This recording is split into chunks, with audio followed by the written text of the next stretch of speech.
to kula kwedore yan wi kwedore ko wen bir ko sa bo suwa kamaga zika ka giba karige da baka tufa ko baka baraturba babu dabuwa izuma ji bala izuma yadda ya dage oban sababun sun kira bakarin sababu ka de magudan sababun sun wini wi kon kira bakarin yanda yan wini kibin meri garan ga kiri wini won de magudan ya fane yoyo meri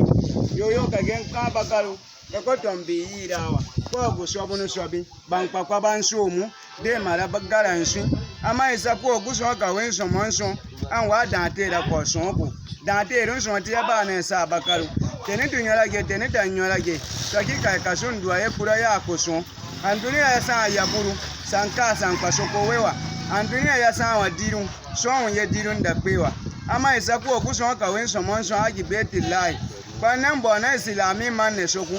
lawa ne bana bone ba gammo ne panem abulai soku siga baban sigi siga ndusi kan tambara na gode da kebuta akwa de me mandun bira ko bura yayi mutu akwai sunansi me kwade babu maganin sai gasi ba sai ndutangu yenso sai ndabo ko gere sai wasirin so ba sai ngoru su kuto duke man kum mo bone de magudan sababun sun ko to ko buwa yasa ya pe mawuya kabinya kabun sai ndudu ebu mo e ginya sara aka ya buye ne du ebu kuwa angi ye ndu ebu tonu ye ya we sone ama isaku okuso ka wen so monso panen da iri ko nyero soku panen sese aro nyero soku siga baban sigi siga ndusi akwa de me mandu mbira ko aman bwakiyo kabimero nukuru akuma nsobe domi anda aman sowa tonu nsokura yo sowa me udara esurewa siga baban sigi siga ndusi ma sikai mwanda nukuru nsikai nane boni ambara sikai bwaru tankwara sikai kpo amigu gisonwe gi ya guson turo gi ya bologe danwa ibe no bo guson mo manu no bo duke ya siga baban sigi siga ndusi panan gba sika gonna duma ko soku ala ko de me mandu mbira ko siga baban sigi siga ndusi fo ka giya ya yaran kerum bere na giya barawi ka um man takar kuwe ase keru tankanewa andunan tono gagi andunan tono gagwaba dagi oban sababun sun nkwa bulu ko ne bulado nkwa soso ko ne soso gado nkwa won kuru win kuru an so kuru ka ya ko nkpa bandi ban pa ban wura pinu wa lo mo kuru na bo so ni ko ne yun yo ka e bulu ka soso do bo kere ma se o buruburu ye lo ma gberu duwa ma pe bakaro de ma dun yin de ka pin ati so bi ma pana àwọn ma kun go so ago kun no mu ma da bi bakaro de ma dun yin de ka pin ati so bi ma pana àwọn ma kun go so ago kun no mu ama ndune ntono sowa won no la busuru no la buson te ron so anwe pa na ndune gira ya akabe no gariga kun wa gbe no mero no gati agusunu wa domi ma wen bi si bun ganu so o pa baka we duna ma gwe mu aka we ya ke he ana gusun wa an bigi o mara an ndune an sekuri yara ma bigi o mara an ndune an dibu yara ma bigi o mara an ndune an wonwandu yara ma bigi o mara an ndune an dukiri yara domi bigi o an ndune gira yara mu guson manon bi kankan ba ka mero bara mu bi win kandu tankpiya ba la sonte rusi ko na nyo bi win yel ma yer meri bi win un na nyemfa bi win nanu win ne amigu mero wi o ko anya wi ko do bi win ne se kun fo e ko lo o da bi win ne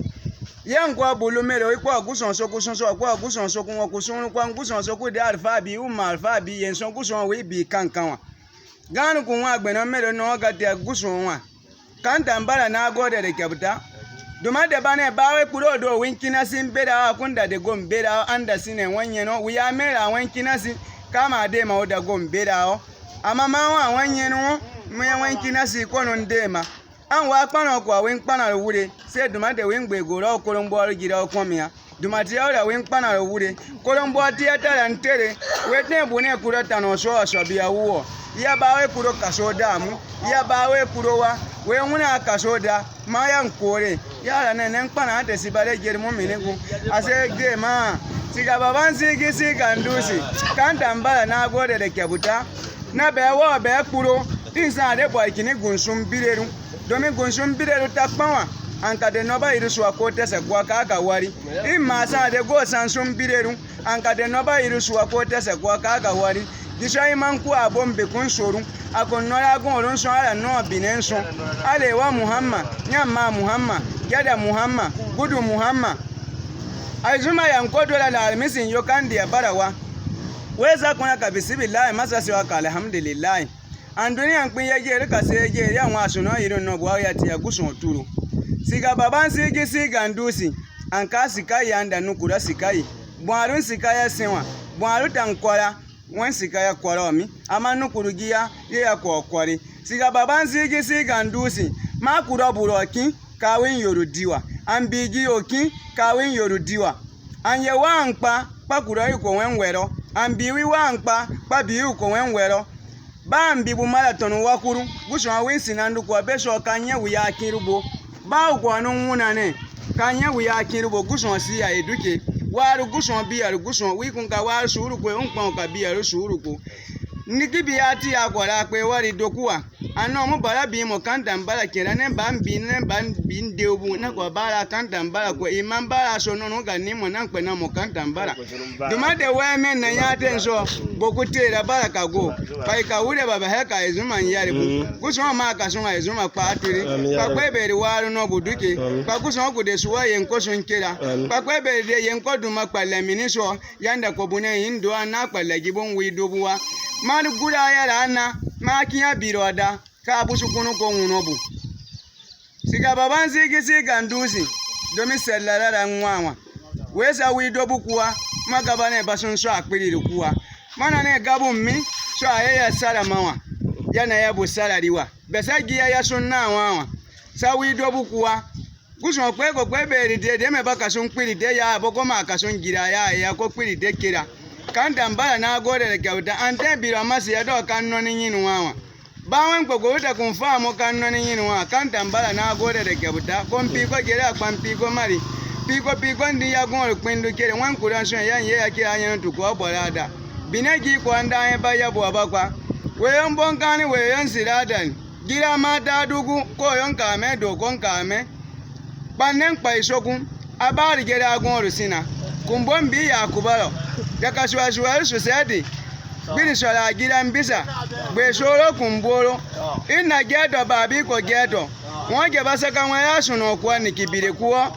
yera pa isewa yone wi ko labari gerewa ye pa labari e geribu sewa za ni kindika nasu mo tura seru kaleo maba pa imo buburia won wi nda mo bi normu go ko wi baru kansi mo ku mo bi nora mo tura biro maba wi bada kan ku sunya siya mo ne wi bada de dimu go ko wi baru kansi mo tura dario maba ne okoko no mo ne wi nkoko eno mu go ko la wi baru kansi ma pa ise mo labari gerun da mo tura tamaro mi agun ala pa igo ba won labari ger mo akunda labari ger aka tamargi ya turi ina gedo babi ko gedo duniyaro ande lumo no lumo nun kodu fu duniyaro heyin duniyaro ande sahore no weyan bonkani weyan siladan bokon sona buga damu ye gatura gati ya ba ka komiyarun tinko nan bisu bugada nan ye kun bugada nan ye kun bugada nan koburu bugada nan siru bugada nan gona bugada wine wi kun yan bugada yani unko baba bikiyaro daji oban sababun sun bara nan siru suwe kwa ukatonu bekia bara nan siru suwe bambwakuwa wira aka win armani saro pabu ka wabu wita kidi pabu armani wi warari ina gedo babi ko gedo nenna bisu barane kanda mbara nenna nye kunturare ina gedo babi ko gedo kumbombi ya kubalo kompi ko gere akpampi ko mari piko ndi ya gon rukmendo kere mbari kini gi yon laba no yake na ka bari kini kanso sina so de gmenteru kanta mbala ba sika gonna duma ko kanta mbala pa ka wure bana be to bula